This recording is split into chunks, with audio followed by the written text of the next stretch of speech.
Kakinada parliamentary అభ్యర్థులుగా మీ party తరఫు నుంచి చలమలశెట్టి సునీల్ గారు అయితే పోటీ చేస్తున్నారు.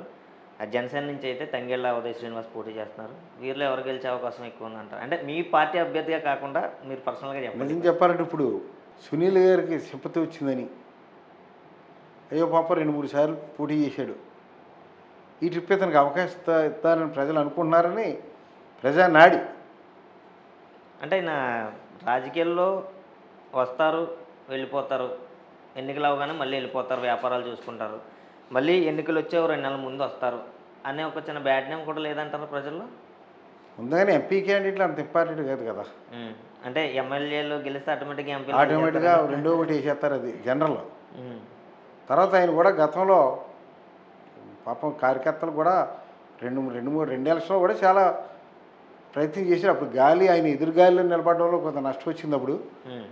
ఇప్పుడు మరి ఇక్కడ ఈ జిల్లాలో ఆయనకి బంధుకోడు కూడా ఎక్కువ ఉంది.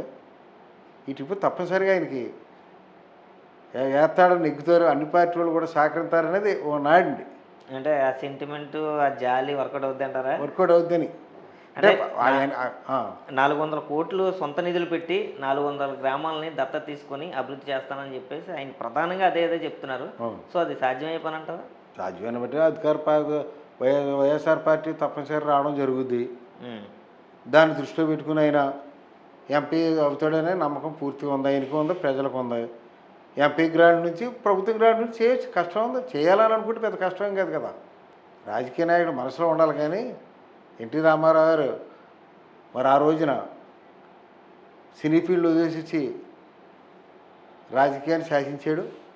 అదేవిధంగా వైఎస్ రాజశేఖర రెడ్డి గారు అనుకున్నది అయినా సాధించాడు.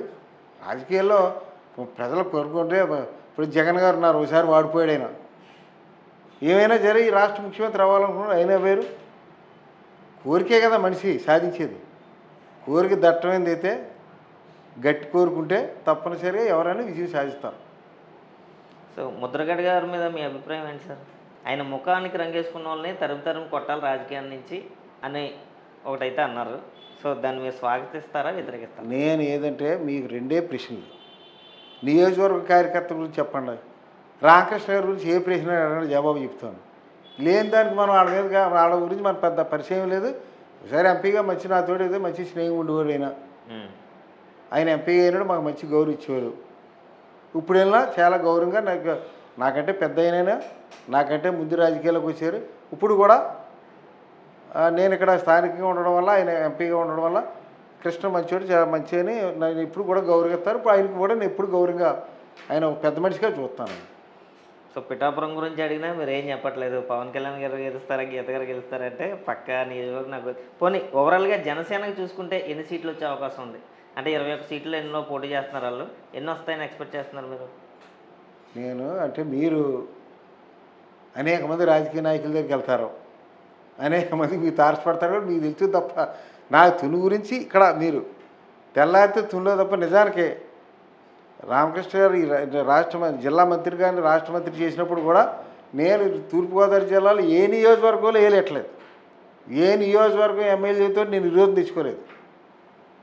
అందరితో సత్సంబంధాలతో పోయి. ఎందువల్లంటే నేను ఏదైనా ఏలెడితే రామకృష్ణ గారు సెట్ అవుతుందన్న ఉద్దేశంతో నేను నియోజకవర్గం వరకు ఒక చూడండి, ఓ పుంజిని జాబులో కప్పెడతారు, ఓ పుంజిని జాబులో కప్పెడితే జాబు వరకే పరిమితం.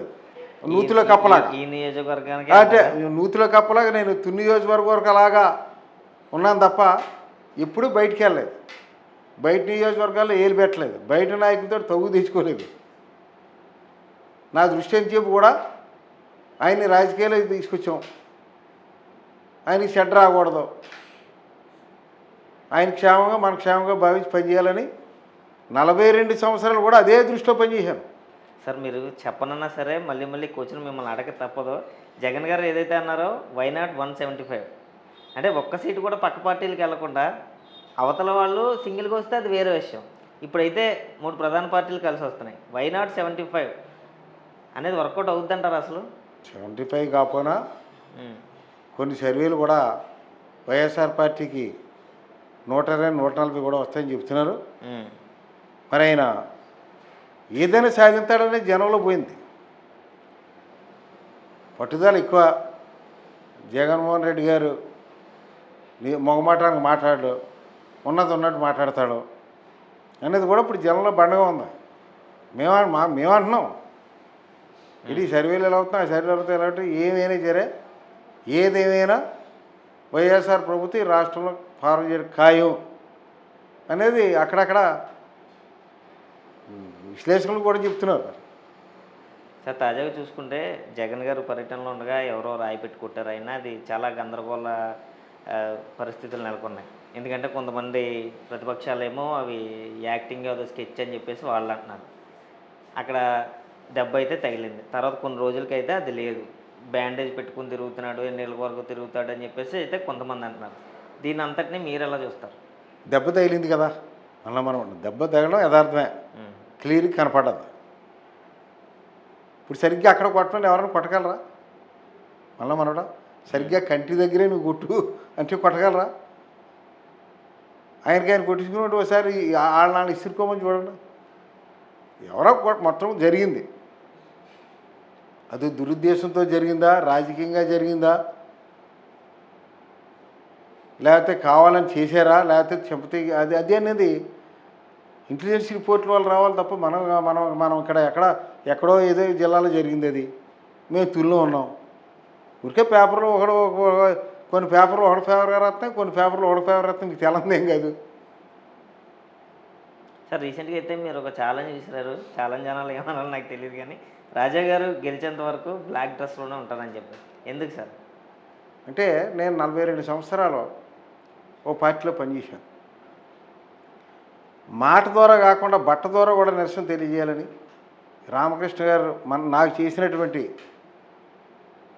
అన్యాయం ప్రజల్లోకి తీసుకెళ్ళడమే కాదు, వేసుకున్న బట్ట ద్వారా కూడా నిరసన తెలియజేయాలని నల్లబట్టలు వేసుకోవాలనుకున్నాం. అంతే, ఓన్లీ నిరసన. నేను ఈవేళ ప్రజల్లోకి ఎందుకు పోతున్నాను, నాకు అన్యాయం జరిగింది, నా మాట ద్వారా బట్ట ద్వారా కూడా తెలియజేస్తాను. ఒకవేళ ఓడిపోతే పరిస్థితి ఏంటి సార్ మరి? ఎవరు? రాజా గారు. ఆయన గెలిచే వరకు వేసుకుంటూనే ఉంటారా? గెలిచే వరకని కాదు, ఆయన గెలిపించేదాకా, అంటే ఆయన రేపు కౌంటింగ్ అవి దాకా నల్ల డ్రెస్లో ఉంటాను. ఆయన విజయం అన్న తర్వాత బట్టలు మార్చి వైట్ బట్టలకి వెళ్తాను. అంటే మీకు అంత కాన్ఫిడెన్స్? అంత కాన్ఫిడెన్స్ ఉంది, తప్పనిసరిగా నెగ్గుతాడు. తర్వాత చూసుకున్నట్లయితే మీ పక్కనే ఉంటారు ఆయన కూడా, మహాసేన్ రాజేష్ గారు తెలుసండి మీకు? తెలుసు.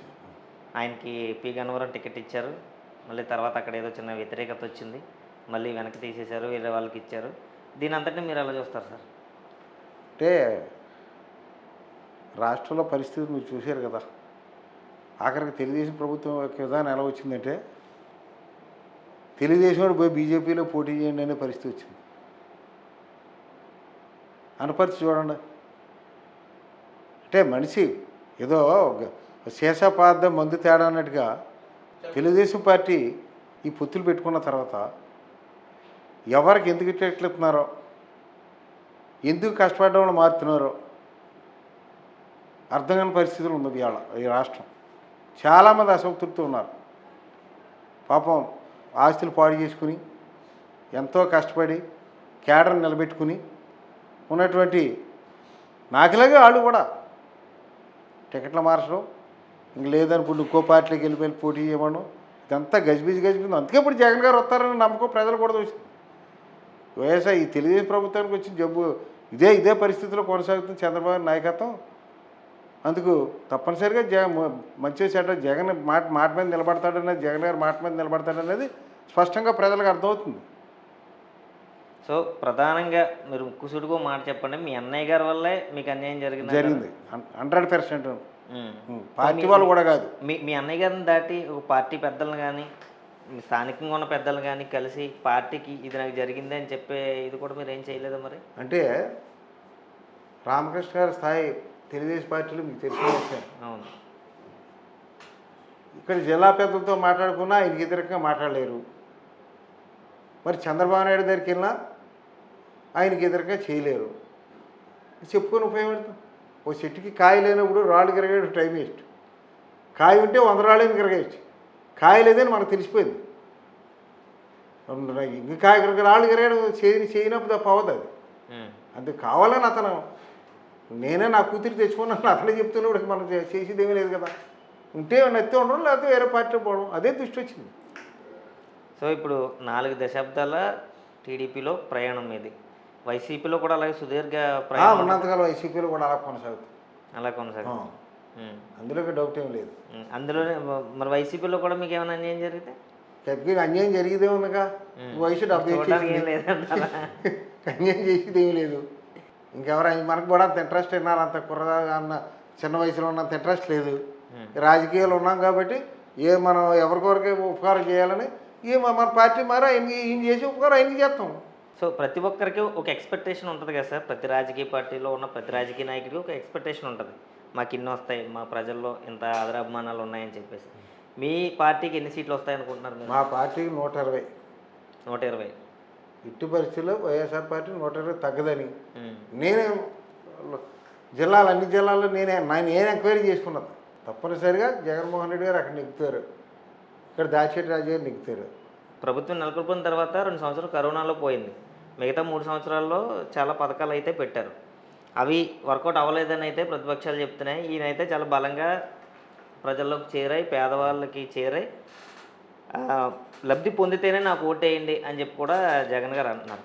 ఇవన్నీ నెక్స్ట్ టైంకి వర్కౌట్ అవుతాయంటారా? ఇంకా పెంచారు కదా, వర్కౌట్ అయితే నమ్మకం ఉంది కదా ప్రజలకు. ఇంటికి వెళ్ళండి, ఎవరింటికి వాళ్ళు డెలివరీ ఇంటికి వెళ్ళి ఇస్తున్నారు కదండి. వాలంటీర్లు పెట్టి దర్జా ప్రతి ఇంటికి పంపుతాడు. బియ్యం ప్రతి ఇంటికి వెళ్తున్నాయి. వెళ్ళకపోతే ఈ పాటి ప్రజలు తిరగబడతారు కదా. ఎంత చేసినా ప్రతిపక్ష విమర్శిస్తూ ఉంటుంది అధికార పార్టీని, సహజం అది. ఆయన స్థాయిలో ఆయన చేసుకుంటూ పోయాడు. ఆయన చేసిన సర్వీస్, ఆయన చేసిన